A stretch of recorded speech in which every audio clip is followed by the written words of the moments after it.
une journée de tournage. Exactement, ouais. Ouais, ça va pas être trop dur. Bon, ça va. Ça va, la pêche dès le matin quoi. Non, pas là. Non, mais non, mais ça va aller là. Plus ça va être marrant, je Ça va? Ça va? carrément, ouais. Ça va? Bonjour Grégoire. Bonjour David. Bonjour Grégoire, comment vas-tu? Une belle journée de tournage? Ouais. On a commencé en 2002 en fait, on était au lycée et on se marrait sur les mêmes conneries et tout. Et on a commencé par faire de la scène en fait. Les prénoms qui sont prédestinés quand même. Regarde, tu vas. Annick. Tu me dis Annick, moi je pense tout de suite à une chef caissière. Tu vois, Annick, elle est. Pour moi, Annick, tu vois, elle est petite, elle a les cheveux courts, elle est brune, mais elle s'est fait une teinture en brosse blond, tu sais, un peu dégueulasse. J'étais toujours attiré par la vidéo. Donc on a commencé à faire quelques sketchs comme ça pour se marrer et puis il y a internet qui est arrivé avec YouTube, Dailymotion, tout ça, donc on a commencé à les mettre sur internet et puis le petit truc qui a déclenché plein de choses aussi, c'est qu'il y a Jonathan Barré, notre réalisateur, qui est arrivé aussi à la réalisation et qui a apporté une vraie touche et une vraie patte à nos sketchs en fait. Lui il cherchait vraiment à mettre en scène ce qu'on faisait. Et du coup, ça a eu un super succès. Et alors la grande question que tout le monde se pose, c'est pourquoi le palmacho?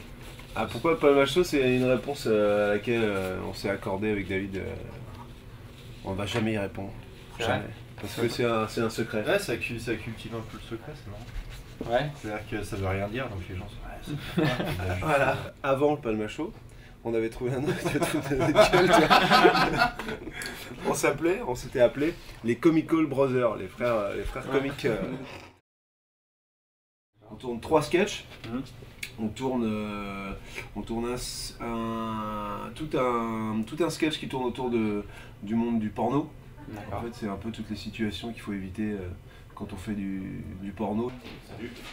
On commence par salut. Ensuite, on fait tout ce qui serait drôle dans un journal télé. Tu vois, un présentateur, 20h, machin. Là, un reportage très très court. Et après, on fait la même chose sur une météo. Strasbourg, Lille, Lyon, Quimper, Brest, Bruxelles, Marseille. Voilà, aujourd'hui, c'est tout ce qui se passe en fond vert, tout en incruste. Dans toute la journée, c'est ça, et on intervertit les rôles avec David. Et que ça, le blanc, c'est bien, mais ça va pas décrocher. Rouge et rose, c'est-à-dire à la place du soutif culotte, je mets ça. Ouais. Vous en pensez quoi, vous? Pas mal, ouais. Rouge. Rose. Non, mais il va voir Matt et il va te dire, moi, dis-lui que moi je suis pour le rose. Rose. Rose. Yeah. Oh putain, attends, j'ai peut-être chaud. Bah voilà, un beau plateau. Voilà. Bravo. Voilà ton prochain partenaire. Ouais. Salut. On m'avait pas dit. En place Et David. toi, David, tu fais. Bah non, mais on m'avait pas dit. Toi, Guérin, tu fais. Allez. Ouais, c'est marrant, le sujet il est marrant, donc c'est que tu vas te marrer quoi. C'est vachement dur à faire par contre. Par exemple, voilà, par exemple, des choses comme ça. Voilà, plutôt que l'instant, les affiches. C'est pas là-bas là. Mauvaise réunion technique. Ça va la technique? Taxi, ah ouais, le taxi c'est à l'arrêt. David, le taxi c'est à l'arrêt. Sauf si on met le truc dessus, mais ça va être le bordel, ça va être chiant d'aller partout et tout. Le taxi. Ouais, c'est juste que genre, bah, il y a des trucs qui marchent pas quoi. On a un cadre, on a une lumière. Super. Cloté. On a des comédiens super. Ah, merci. Il y a un texte qu'on fait. Des poilus, des non poilus. On se voit tous les jours, mais c'est vraiment on se voit tous les jours, c'est-à-dire que c'est pire que ma meuf quoi. On se voit tous les jours parce qu'il faut bosser, parce que dans ce qu'on veut faire, si on s'arrête, on peut vite perdre de la motivation. Or nous on a la chance justement d'être deux et de pouvoir un peu se motiver parce que le fait d'être potes, c'est un avantage au travail parce qu'on se connaît, donc on connaît un peu nos points forts et nos points faibles, et un peu ceux de l'autre aussi. On n'a pas du tout le même, pas forcément le même humour, enfin dans la vie, et du coup c'est vachement fusionnel. C'est pour ça pour ça que ça marche en fait. C'est qu'on n'a pas du tout les mêmes caractères. Donc du coup, ça se complète énormément. On fait pas de chant en karaoké? Ah, c'est peut-être marrant ça, ouais. Tu sais, le présentateur qui dit un truc sur un air ultra Tous avec moi. Et tu dis juste tous avec moi, c'est complètement absurde, c'est drôle. En écriture, on a une base, en fait on écrit, enfin, un dialogue assez construit malgré tout. Puis au final, tu te rends compte que quand c'est joué et mis en situation, ça marche pas forcément. Donc il faut qu'il y ait quand même sur le moment un instant où on se dit est-ce que ça serait pas mieux au final? Est-ce que si on mettait cette blague là avec celle-là et qu'on enlevait complètement celle-là et qu'on fait complètement autre chose, ou alors on la fait pas du tout. Ça apporte, en fait ça vit toujours jusqu'au moment où ça... Tant qu'il n'y a pas eu l'action, il y a toujours des petites idées qui peuvent être modifiées quoi. Résultat du match Marseille-Paris, avec des bagarres à la sortie. Là où je trouve vraiment fort, c'est que quand il rentre dans un personnage, tu vois plus le personnage. Tu vois plus Greg quoi. Il suffit qu'il se mette une moustache, qu'il se fasse une coupe, qu'il se mette un costard comme on va faire tout à l'heure. Et il aura 40 ans, on aura vraiment l'impression que c'est un présentateur télé. C'est-à-dire qu'il arrive à rentrer dans la peau des personnages de façon assez impressionnante. Bonjour à tous. Ils imaginent des choses, ils les écrivent et c'est de les mettre en forme en fait. Donc voilà, donc c'est trouver cette idée, dans quel espace, avec quelle couleur, voilà, faire la cohésion de l'ensemble. Quand il faut un adulte, je demande à mon père, ou je demande à des voisins, ou on demande au père des potes et tout. Quand il faut une voiture, on dit tiens, tu peux nous prêter ta voiture, s'il te plaît, on en a pour 1 heure alors qu'on en a pour l'après-midi. On te la rend dans 1 heure. 1 heure on te la rend. Cool, yes. À demain. Non mais c'est familial et c'est ça qui fait un peu justement j'ai envie de dire la force. J'ai envie de dire le côté un peu sympa de notre équipe, on va dire, c'est que tu vois, il y a mes frangins, David je le connais depuis super longtemps.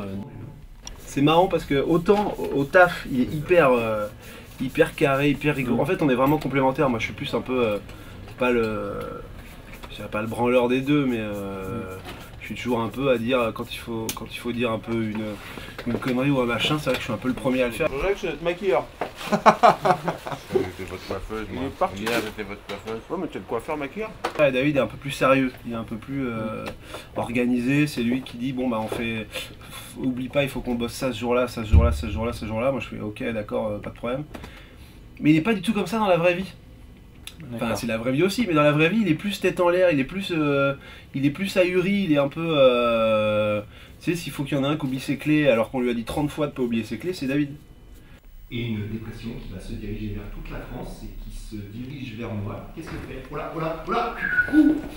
Ça me fait rire, moi. Ouais. Ouais, faut que tu sois un tout petit peu plus. Oula, qu'est-ce qui se passe?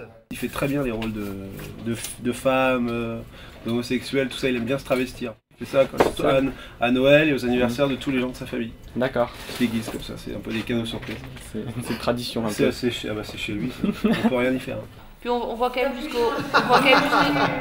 Surtout qu'ils n'ont rien à voir de vert, les gens. Ni le fond, ni toi. Parce que, enfin, tu sais que c'est sur un fond vert, mais tous les gens ne savent pas qu'il faut un fond vert exprès. C'est ce système. Ça fait un quart d'heure. On n'a pas d'idée, ouais. C'est un quart d'heure qu'on a. Ouais, c'est un peu. C'est juste une Écoute, je pense que c'est un truc comme on a déjà fait, un truc qui marche pas, c'est tout. C'est vraiment un gag, ça ne peut pas qu'une virgule. Non, Ouais. Aujourd'hui c'est très cool, mais sinon c'est un peu la guerre. Quand on faisait la folle histoire, on tournait quasiment 3 parodies par jour, avec 3 décors différents, c'était juste... c'est une boucherie quoi. Pas du tout. Oh non, ça va.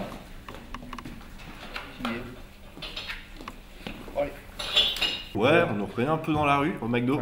Il y a un mec qui nous a reconnus au McDo, on lui a payé un cheeseburger pour le coup. On va plus beaucoup au McDo, mais ouais, je suis prêt à m'engager à payer un cheeseburger aux gens qui vous reconnaissent au McDo. D'accord. Non, plutôt un hamburger, c'est moins cher. La journée d'aujourd'hui s'est bien passée. Ouais, ça va. Hein, ça a été plus rapide que d'habitude. Puis on s'est bien marré, je pense que vous avez vu aussi un peu toute la journée. Il y a des fois où on cherche un peu des idées comme là à la fin. Mais voilà, le temps qu'on a gagné en allant vite sur les 3 sketchs, à la fin on pouvait se permettre quand même d'essayer de réfléchir à un gag, mais au final ça n'a pas marché, donc on l'a enlevé et puis... David, pour moi, c'est un peu l'aîné dans une famille de plusieurs enfants et qui est un peu le chef d'orchestre, il a un peu la patate, il organise un peu tout, c'est un peu un animateur de soirée peut-être un peu pour moi. Je dirais que Greg, c'est le mec dans une start-up qui commence à marcher, qui commence à cartonner, t'appelles Greg quoi. Ouais. Greg, c'est le mec qui est chef de projet, qui est un peu dynamique, qui lance les choses. Une application, c'est une application iPhone. Ou c'est un truc pour faire du ping-pong. Voilà, ouais, c'est vrai. C'est une raquette, c'est une forme de raquette. Non, mais ouais, c'est bien de pouvoir bouger à droite et à gauche et de savoir qu'on est là et qu'on fait plein de sketchs, qu'on a monté notre boîte de prod tous les deux avec notre réalisateur et qu'on a plein d'autres projets et qu'on fera et on est très contents, c'est bien. Ok, à partir de la 3e partie du mois de février, le 21. Ouais, le 21 février, avec David et moi et toute l'équipe du Palma Show et de Blackbuster Productions. Après la folle histoire du Palma Show où on a fait des parodies de tout ce qui se passe à la télé, on arrive avec notre nouveau programme qui s'appelle la version Palma Show. La version Palma Show, c'est-à-dire toutes les choses de la vie qu'on détourne à notre sauce, comme on aimerait les voir. C'est-à-dire quand tu es pilote d'avion, est-ce que tu aimerais bien que le pilote d'avion fasse un atterrissage en disant « Hey, sans les mains !» ou des trucs comme ça. Est-ce que tu as envie de voir des serveurs venir te livrer une pizza en scooter? Et ben voilà, c'est ça. Parfait. Bon, bah c'est cool. Putain. C'est dur. Amenez-moi un coca.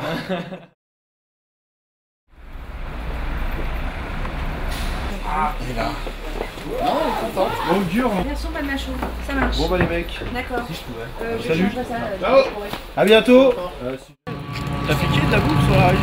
Ouais, j'ai pris des œufs et des pâtés.